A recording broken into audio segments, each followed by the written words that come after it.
Oh, hi everyone. Thank you very much for watching or listening. It's Liam Hartree back with you today with another episode of the Simply Inspired podcast. And today I have a very, very special guest for you who I'm truly honored and blessed to welcome to the show. Today's guest, the incredibly diverse Rumaitha Al Busaidi. Hopefully, I'm saying that the right way, or at least close to it. I've been practicing that. This lady today is an incredible individual, an Omani marine scientist, an advocate for environmental youth leadership, a massive champion for Arab women and women in general, an award-winning radio presenter and sportswoman, the first female soccer analyst in the Arab world. She has climbed Kilimanjaro, set foot on the South Pole, visited all seven continents around the world, swimming in all five oceans. This lady knows no limits, and the best part of all is all of this has happened so far, and she shows no signs of slowing down yet. So, as always, guys, we'll be talking about some of the details of Rumaitha's life, but we will also be going a little bit deeper into the mindset that it takes to achieve your goals, a bit of inspiration, a bit of motivation. So, stay tuned, everyone, and Rumaitha, thank you so much, as I said before, for coming on the show, making time for this. Really is a pleasure to have you here today. I'm honored, honestly. The pleasure is all mine. Thank you so much for extending the invitation. No problem at all. Like I said, I heard about you on the BBC, 100 Most Influential Women, and I just thought, wow, really need to get this incredible lady on the show. So hopefully I've done justice to the amazing achievements that you've achieved so far, and a lot more to come. So getting into it with a couple of things with your life personally, with your life professionally, and so forth. The link between the environment and women's rights, women's equality is something that you talk about a lot. And I'm starting here because it's really a very key topic for you. I'm sure people ask you to explain it all the time, but nonetheless, I'm going to ask you to please explain what the link is there, just to kick things off because it's something you're so passionate about. So let's start there, please. Yeah, sure. So when it comes to looking at women and climate change in general, I think maybe we'll start off with a few facts that women are actually the most um, impacted, or maybe say it differently, that the way that climate change impacts gender is very different. So depending on what gender you are, climate change impacts you differently. And that's basically mostly it has to do with how societies are structured. An example would be based on statistics from the UN. The 80% of climate immigrants are actually women as a result of climate disasters. And also, if you look into the context of the first thing that a family that is impacted by climate change would do is really the first thing that would happen is the woman would quit her job and just take care of the home and make sure that everything is settled there. So that's impacting her way more directly than if she were a male, for instance. Other examples as well have to do with the fact that specifically in poorer communities, the first thing that is let go of is women's assets to help the family when they are actually impacted with climate change. An example of this is men usually own land and assets that are not liquid. Women tend to own jewelry and gold and so on that is very liquid and is very easily sold to be able to kind of get money. So within that context, you actually can see that there's a lot of differences when it comes to how gender really impacts climate in general, impacts women and men differently. And there is a lot of body of work and research that really focuses on this element specifically, where you are seeing that if you were able to combat climate change with all the solutions that you have, there's a project called Project Drawdown specifically that focuses on mapping out all solutions that are there that you can think of. They ended up mapping out 73 solutions in total to combat climate change. And the number one solution that would be able to kind of alleviate as many people as possible from the impacts of climate change is empowering women and girls. And that has to do with the nature of how women actually kind of function in society.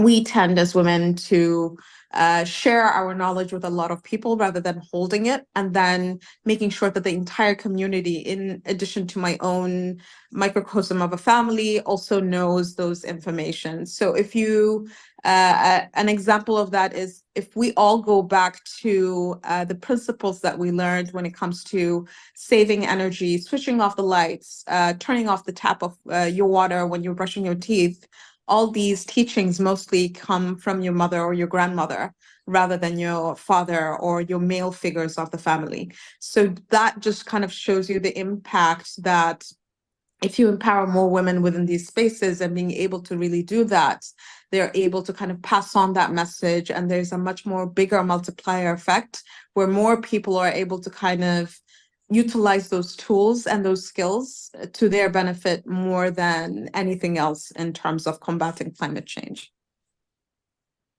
Wow, what a beautiful and eloquent description. I love how you distill such a broad topic down into a very concise, very easy to understand format. By the way, that's not a question. I'm just saying it is amazing. I've heard you do that before, and that's a talent in and of itself.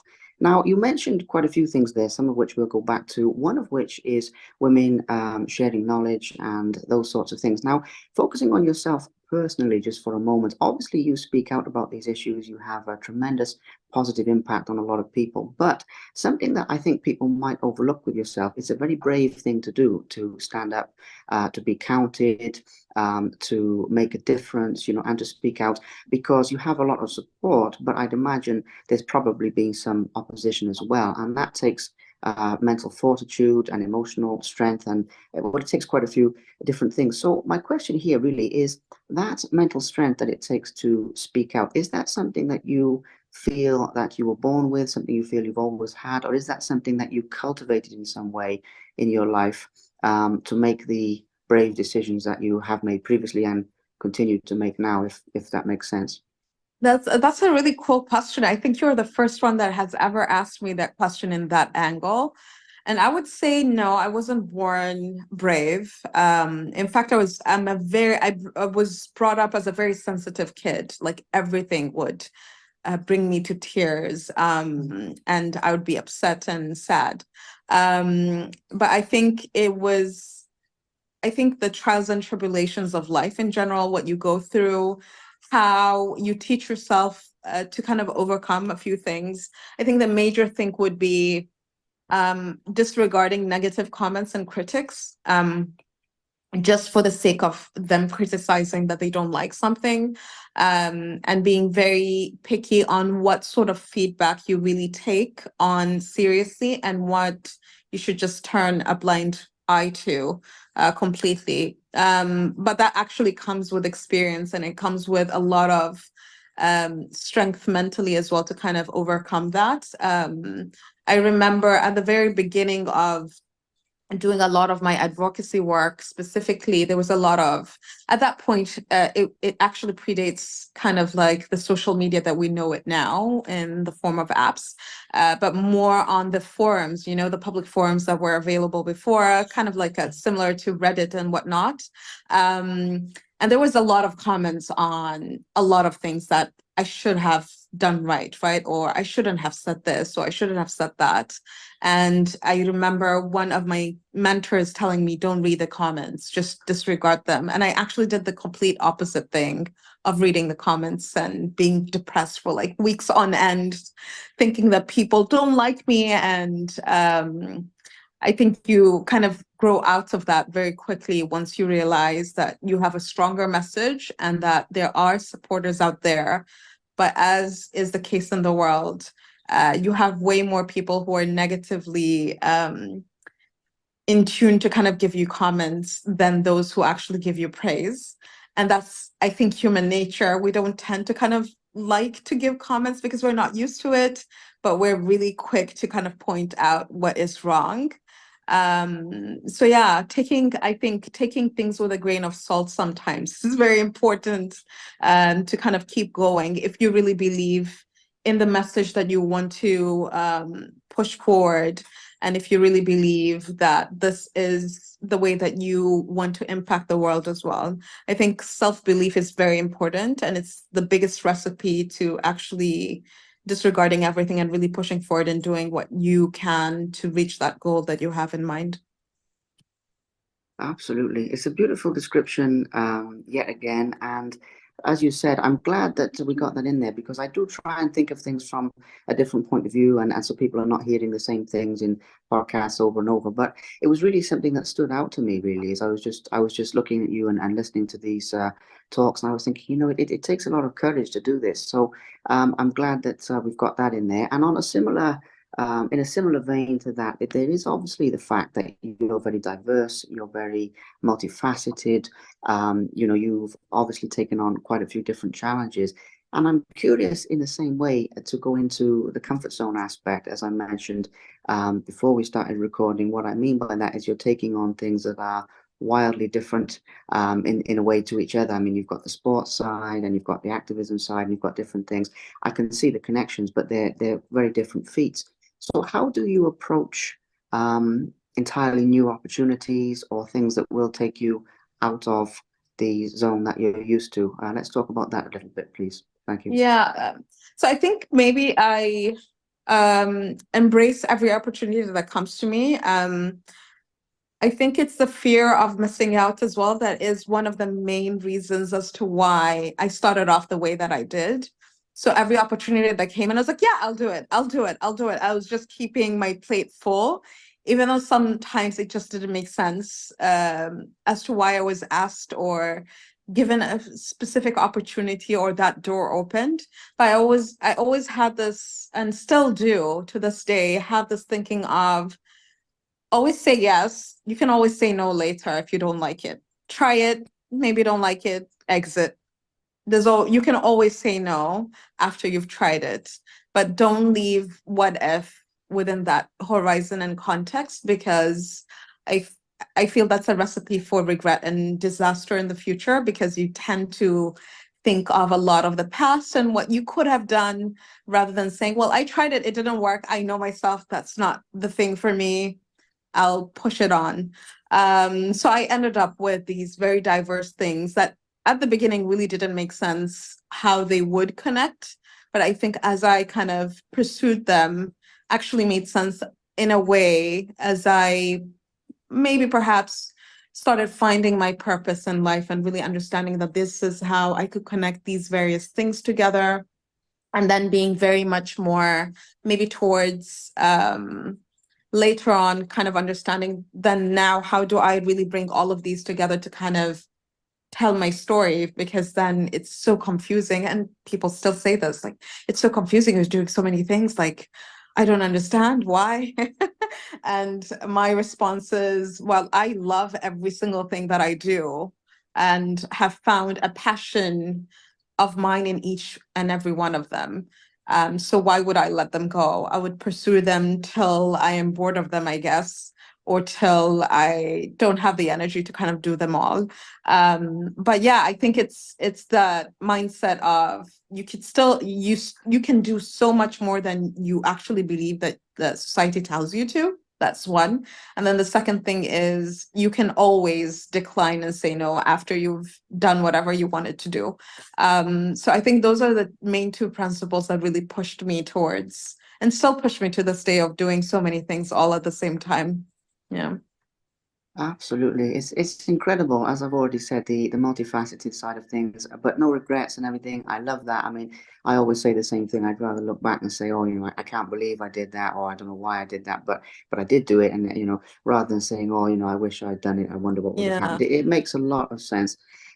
So with that in mind, I mean, a very practical aspect of that, how do you find time though to do all of these things? I mean, in terms of time management and in terms of discipline, that's also a special trait I feel that you have personally because it also takes a lot of commitment, it takes a lot of focus, it takes a lot of time management. Obviously, you love it, so that's sort of half the battle right there. But it was just one other thing I wanted to touch on because I think it will give value to people who want to pursue multiple things or want to find an easier way to do that.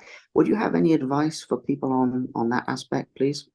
I would say utilize your calendar So I am literally, if you ask anyone of my close friends and family, they would tell you that I literally plug everything into the calendar. Like even time with family, I'll put it in the calendar. And I have disciplined myself to really like respect it and not change things. I think the main reason behind that, it gives me an excuse as well to really set priorities. So if I really have scheduled time with my family, nothing on earth is going to change that in my schedule. And now I could throw it on the calendar. It's like, sorry, I'm busy. I'm not able to do this, but not change the calendar for anything. I think that's the best way to kind of discipline yourself, to also give time for yourself as well. I mean, you need that time for self-reflection. You need time to re-energize, to take a break, to really take care of yourself. So I think that is a very good kind of discipline within yourself to kind of put everything there that is important to you. So if it's time with family, if it's time with yourself, if it's work on the multifaceted things that you actually do outside of work as well, is all within the calendar. And that has helped me as well kind of give enough time for every single task that I wanted to do. I'm a big planner, so there's always plans to actually do this and do that, and making sure that within this quarter I will do X, Y, and Z because I'm so interested in doing these things, but also ensuring that I then have enough time to do all the other things that I want to. And another thing I think, we tend to get stuck a lot with particularly one thing until we get bored of it. So maybe having more than one thing that kind of removes you from that boredom is the best way to kind of deal with things. So I do get bored of some things, like, it's so mundane, it's so repetitive. I need to find something else. So then I'll just jump to the other task and the other passion that I have to kind of focus on pushing forward things there, and then maybe piggybacking and going back to that as well. So I think it's a talent that you kind of practice a lot until you figure out the right mix for you. But try it out first and see how it works for you. I know there are other people, like I have a sibling that is completely the opposite, hates planning, loves to go with the flow and just enjoy life. If that's you, then you can do that as well and find another medium. But for me, it's a lot of plans, a lot of calendars, a lot of sticky notes with everything written down. Amazing, absolutely amazing. As I say, to fit it all in, and to remain consistent as well. That's the other thing at achieving things at such a high level for so long. There's a few different aspects there. And yeah, I mean, everyone's different. So it's not a one size fits all thing, but there are a few tips that you shared there that really could benefit people. So, especially in the world we live in now, where it can be quite chaotic, I think that's valuable for people's mental health and for other reasons as well, like you said about prioritizing the rest time there. So there's a few reasons for that topic. Now, another topic that sort of goes back to the bigger picture in a way, but it also relates to you. Pretty big question this, but I was thinking how we're going to condense this down. When it comes to measuring your impact on women and girls around the world, specifically that aspect of inspiring them, empowering them, educating them, and so forth, what would you say is your proudest moment or your proudest achievement in terms of specifically inspiring women? Because I'm going to touch on a few of the sports things separately, even though that's still connected to inspiring women. But in terms of your impact in that way, how do you measure that, and what do you look back on the most fondly so far, please? Wow. So measuring, I would say it's the stories that I kind of hear. It's the women that I meet on a daily basis, be it if I just did a talk actually this morning, and it was just such a nice kind of discussion that I had with the women there on things that we can actually collectively do together. Um, but also I think my most favorite one, I mean, when it comes to, sorry, impact, it's the metrics that how many women that you've attended, met with, spoken to. That's the usual metric that I use, workshops that have been conducted and whatnot. But I think the most impactful ones are the stories that you hear as a result of the work. One specific story that I think will forever resonate with me, and I think it sums every single thing, or every single aspect that I've been trying to do for quite a long time, is a story of the specific girl that came to us wanting to learn how to convince her dad specifically to teach her how to swim. And obviously, she comes from a much more conservative area of Oman than I am. I come from the capital, so it's quite more, as is the case in every context of the world. The capital is much more liberal than the rural, conservative areas. So she comes from a rural area that's very, very conservative, where women are not allowed to swim just on the mere fact that the clothing is not suitable for a woman to kind of step in and swim in. So she was trying to kind of find ways that we could work together to kind of convince her dad that this was important for her. Obviously, that uncomfortable conversation kind of she tried pushing for a lot of us as well, within the context of women specifically from ethnic backgrounds. You just listen to what the head of the family says, and that's it. You take it as a given. You don't kind of challenge that. So we taught her how to kind of push that conversation and have that conversation just to understand why. Her father said no. And it turns out it came from the context of, I would say, fear, that he was fearful that he won't be able to save her should she drown and whatnot. Specifically, that he didn't believe that he was a strong swimmer, that he actually thought he would be. So having that conversation, she's like, we could take it one day at a time. If it's also the issue of the community not knowing, for instance, and making a big issue out of it, I'm happy to do it very early in the morning when everyone's asleep, so we can start our morning with our swims. So her dad actually finally agreed to that, and she ended up learning how to swim, and then that kind of cascaded to all her three other siblings learning how to swim as a result of that kind of interactions once they knew of her dad. And that was a feat on its own. It was amazing, and we really celebrated her. But then we had the cyclone that actually hit her hometown. And because she learned how to swim and her siblings learned how to swim, they were able to save their own mom from drowning, because the cyclone actually flooded their entire house all the way to their second floor. So that on its own is just a testament to such an amazing story of someone who persevered and wanted to take those learnings and really apply them. And as a result of that, the entire community now wants to learn how to swim. And it's just an entire drive of things kind of happening as a ripple effect of that. So I think this story will forever remain there. I do go and visit them from time to time just to kind of say hi. But yeah, I think that's one that has been very humbling as well when it comes to knowing the impacts of the work that I've done.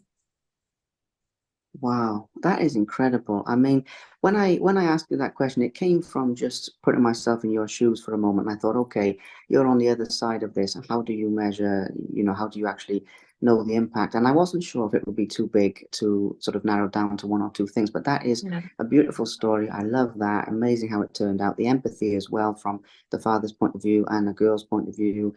Wonderful, wonderful, wonderful lessons there. I'm just taking that in for a moment because it's an Yeah. amazing amazing story. Um, okay, so we'll come back to some other things shortly about impacting women in that way, but it's a beautiful way of narrowing it down. Now, with the sporting side of things, obviously you inspire and motivate women, and I think people in general, but especially women in that way. Now, I would love to talk about many different facets of this, but I think we'd be here until next week if we did. So I've tried to narrow it down a little bit again, which is actually the trickiest part of what I do as an interviewer. But in terms of some of the most challenging feats that you've taken on, what I'd like to do is look at this from they're all challenging in different ways. But basically, what I'd like to do with this is look at whether it's the football, whether it's the South Pole, whether it's swimming, what you consider to be the most challenging feat, and then maybe one or two of the lessons that you took from overcoming that, because you obviously did overcome it. Everything I look at is sort of positively framed. So it's like, yes, okay, it was hard in the beginning, but you got there, obviously. And again, I know it's a big question with the amount of things, but I feel like instinctively there might be one or two stories in there that really highlight those, because again, not only diversity in life in general, but there's diversity between sports with you as well, and swimming and football and different things. So which one do you consider to be the toughest challenge, or maybe more than one? And what would be one or two lessons you personally took away from completing that, if that makes sense, please? Wow. I think the most toughest one would definitely be the South Pole. Mm. It was 56 days of skiing. So that really plays a number on you mentally speaking. And it also depends on the group's chemistry. So I'd be the first one to say, and I'm sure the entire group would say this, that there wasn't much chemistry between us. So it wasn't like a kind of the tough terrain of the Antarctic didn't do us any good in kind of building the bonds. In fact, I think it kind of drew us apart. But I would say that was a very, very tough mental challenge. I do remember halfway through questioning myself why I was there and questioning why I'm not going home. Like I could invoke at any time, just request a helicopter that would fly me out, and I would just be back home. Because it was literally sheets and sheets of white that you're seeing all the time. No difference. So I think that really, and I think for a lot of adventurers and for those who actually also do like extreme adventures and climb mountains and whatnot, marathons and whatnot, I think every single person who kind of pursues some sort of sport has questioned themselves on that question as why am I here? Um, and I actually would say that the rest of the days kind of breezed through on autopilot. Like I just switched on autopilot and just went on until it was over. Um, so yeah, while it was an amazing feat, finally kind of ticked it off the box that I really became the youngest Romani to ever step foot on the South Pole. I don't think it was an enjoyable experience. But I think I learned from myself as well that I'm able to kind of capitalize on the autopilot and just push through when things get tough. And it became some sort of a meditation as well, because going through that and not having the support system that you usually do, there's no phones, there's nothing, no sort of entertainment that you casually are used to. I think kind of puts you in a different kind of mindset as well, that you actually need to kind of find some sort of meditation and spirituality to kind of push forward with that. So I think that was the toughest one. In addition to the autopilot thing, I think the main reason that really stopped me from going back was because the South Pole was actually a bet between myself and my grandfather. My grandfather, the main reason, main catalyst behind me going to the South Pole was his statement saying that women aren't able to do this. And my response was, women are. So if I were to cancel on this now and go back, what is this? Like I'm going back, really proving that point that has forever historically been the case, that women aren't able of doing this. So I think yeah, but I wouldn't wish it on my enemy, kind of going through that emotional turmoil. I don't think I wish it on anyone to kind of go through that. It's quite tough to actually go through it. So I would say that that is by far the most difficult for me. Wow, it's an incredible achievement. I mean, I was hoping that the South Pole story would come up, but I thought, we'll just roll the dice on that question and see what comes back. But it is an incredible achievement. As I've already said earlier, the fortitude. I'm glad the spiritual side of the faith and the meditation came into it. the meaning behind it. I mean, it's an incredible, absolutely incredible achievement, one of many, but nonetheless, and what it represents to people as well. I mean, I was reading the other day about the first woman to run a marathon where she had to sneak in and people tried to stop her and all of this side of things. And it really, you're still breaking these sorts of barriers in the modern day, and it's incredible. Now we've gone a little bit over the time that I said. I mean, I was thinking I might not have enough to talk about, but it looks like I've got too much. So I'm mindful of the time for yourself, for our listeners. We'll cover a few more topics, but we'll aim for maybe 45 minutes, something like that. Now, one of the other achievements I would like to talk to you about, just because I think it's incredible. It's hard to pick certain ones, but I wanted to talk about that you've been responsible for the banning of single-use plastic bags in your region. I came across a talk to do with this, and with this one, because I'm winging this a little bit today because of moving house and some things I've got going on, I don't know as much about this topic. I'll be totally honest with you. So can you share with us a little bit about that? Because I came across this in another interview of yours and I thought it was amazing. Another thing that measures your impact on the world. Then from there, we'll probably talk a little bit about your future plans and we'll wrap things up from there. But that one I really feel deserves a mention as well, if that's okay, please. Yeah, sure. The single-use plastic bags specifically was actually so it's part of the Environment Society of Oman, where I sit on the board of. I was a member before. This is a civil society organization that started back in 2004, very much focused on research. The society in general kind of focuses on research on the marine side and the terrestrial side. And for a lot of the research that we've been doing for environmental conservation specifically, you encounter a lot of issues when it comes to fatalities as a result of plastic.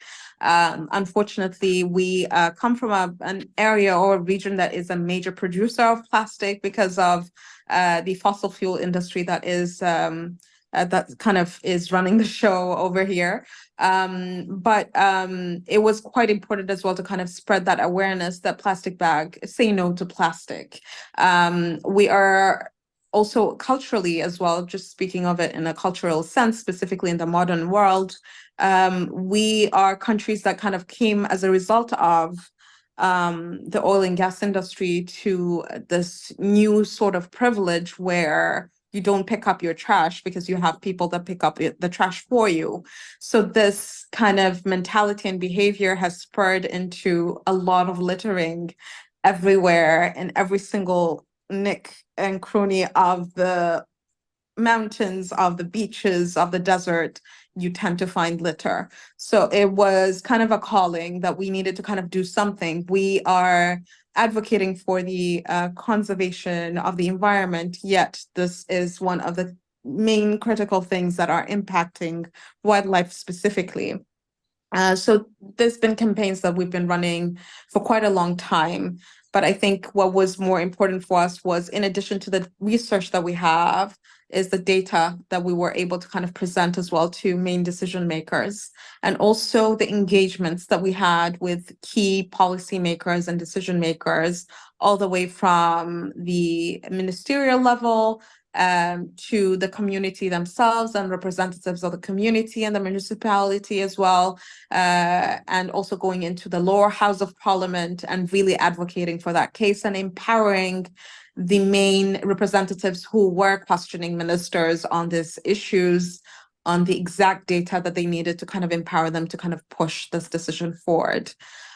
So that decision, as a result of a lot of advocacy, a lot of stakeholder engagement, really pushing forward this, we ended up getting a ban on single-use plastic that was enforced by COVID actually during 2020.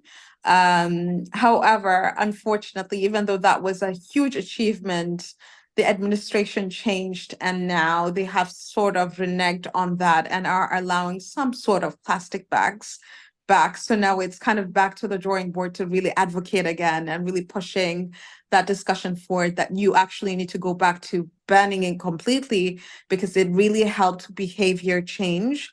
a lot of people were literally kind of getting ready to not use plastic. And that was the case for a full year until that was kind of changed because of obviously economic lobbying as well that kind of came into the picture. But yeah, we're trying our best to kind of bring this back, and trying to kind of use the same tools that we did before. In addition to that, we also kind of, I know Oman was trying to kind of look into utilizing coal as a source of energy, but we shut it down very quickly using the same tools that we did with plastic, really arming the main parliament members with all the necessary data and information in order for it to not go through. So that is still stuck there. It's not going to go anywhere, thankfully. But with plastic, we're still kind of trying to kind of bring things back to how they were back in 2020. Well, it's an incredible achievement. I mean, I know that the battle is still ongoing with that one, but it's an incredible achievement. And I was trying to pick something from each sort of life area, if you like, of yours. And I thought, okay, Mm. I don't want to get so caught up in the women's rights and everything that we miss the environmental side. And that was a really, really incredible achievement there. I'm a very keen environmentalist myself, and it's really, it's amazing work you're doing. I mean, keep it up. It's incredible. I know that there is some rigidity in the way that governments in general go about their business, but it is always possible to change. Now, as I say, we've gone over time, so the last couple of things to touch on very briefly here. I forgot to ask you earlier. It actually slipped my mind, to be quite honest. But being featured in the BBC 100 Influential Women, which is where I found you in the beginning.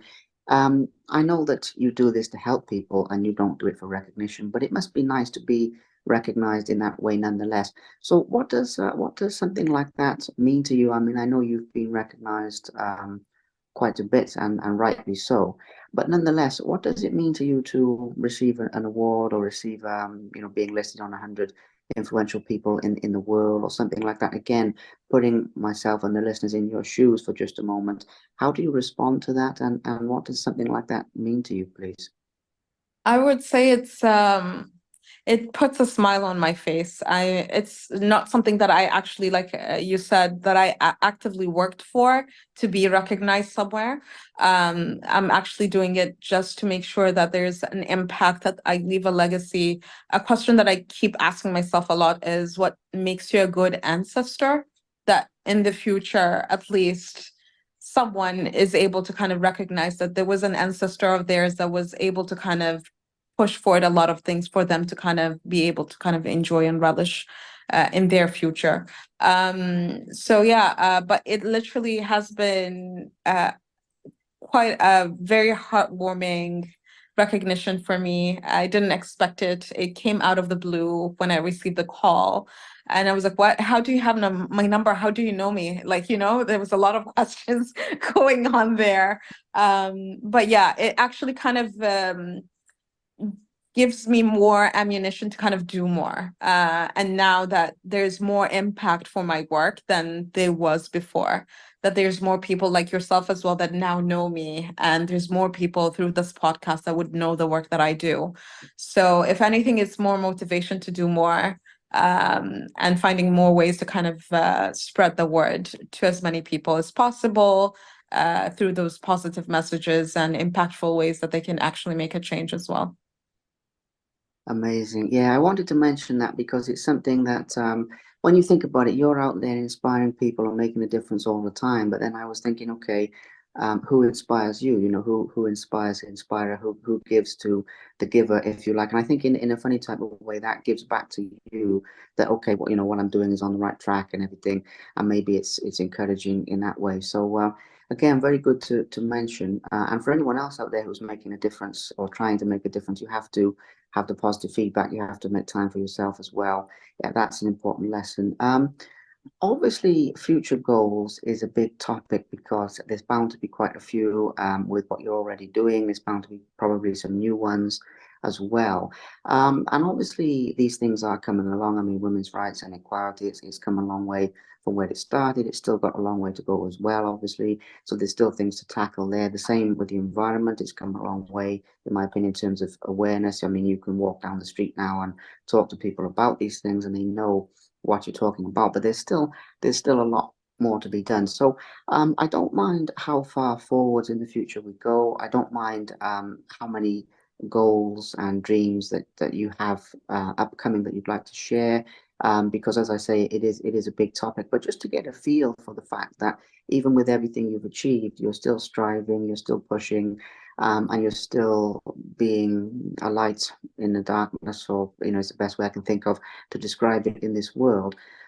So basically, just talking about your future plans in whichever way you would like to lay that out for our listeners today, please. Yeah. So future plans, more adventures, obviously. I'm not sure where though. That's yet to be kind of decided.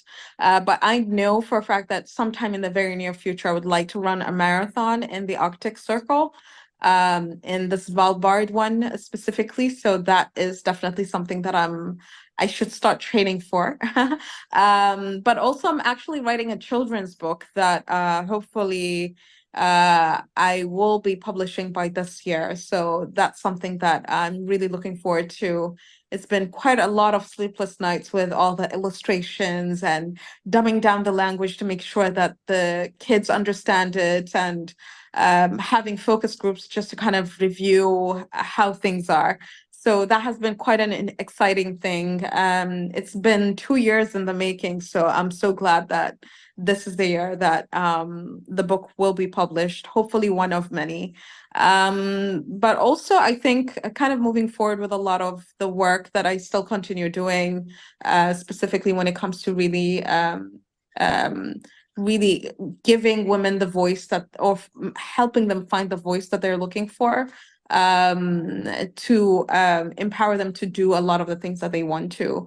And hopefully, yeah, continue being that role model for a lot of them that I've already been in conversations with, when it comes to that. But those are like immediate and maybe long-term plans as well for you. Thank you so much. I mean, I was excited to hear about that because I knew there would be something very cool coming back, and children's book absolutely amazing. I mean, what a way to reach the next generation. Basically, get the message across to them early on. That especially to women and well, to girls in this case, that they can achieve these things. I mean, it's a wonderful, wonderful thing to be doing. Amazing. Well, what I will say is, first of all, thank you for your time. But more importantly than that, thank you for being an open book about this, because today we haven't just talked about your influence, but we've talked about you personally as well. So I appreciate you being open about that. And I'm sure that will inspire people, because people see the woman behind the impact as well as the impact, if that makes sense. So that was my aim. I know with everything you do, I mean, we've only scratched the surface today because there's so many other things. There's the football, and there's the Womex brand, if I'm saying that the right way, and Yeah. there's some incredible things. So what I will say to our listeners is, plug into what Rumaitha is doing on social media, guys. Join in the journey there, because the more eyes we can get on the work that you're doing, I keep referring to you in third person for our listeners, but she's doing, the more eyes we can get on that, the better. So I will close out by saying, anyone who's not aware of this, please join in the journey, and I hope that that helps to put a few more eyes and ears on the work that you're doing. Um, I suppose we'll close out by very briefly saying, are there any other ways that people can be involved? Are there any other ways that people can help you in any way? Let's just close out with that, and then we'll wrap this up, because we've gone over the time that I said. But any other ways that people can help the work you're doing if they want to? Yeah, I mean, get in touch. I'm available on social media, very easily accessible as well. So feel free to kind of drop me a message. And also, I think the best avenue is this podcast. Like, share it wide so people can know more. And if there's avenues to collaborate, I'm more than happy to kind of explore them. Absolutely, yeah. I understand that with this type of work, there's a lot of unity in numbers, if you like, in people sticking Yeah. together, in people sharing their skill set, sharing their different perspectives, and so forth, and things of that nature. So it's very important to put that out there. Absolutely amazing. Well, thank you again so much. Really grateful for your time. I've thoroughly enjoyed it as well. I mean, I hope you have also. I just hope that this raises a little bit more awareness of the work you're doing, and obviously gives people an insight into why you're doing it, which shows them that they can do something similar as well, you know. So thank you so much. I really appreciate your time. Well, thank you so much for this opportunity. I really enjoyed the conversation, really.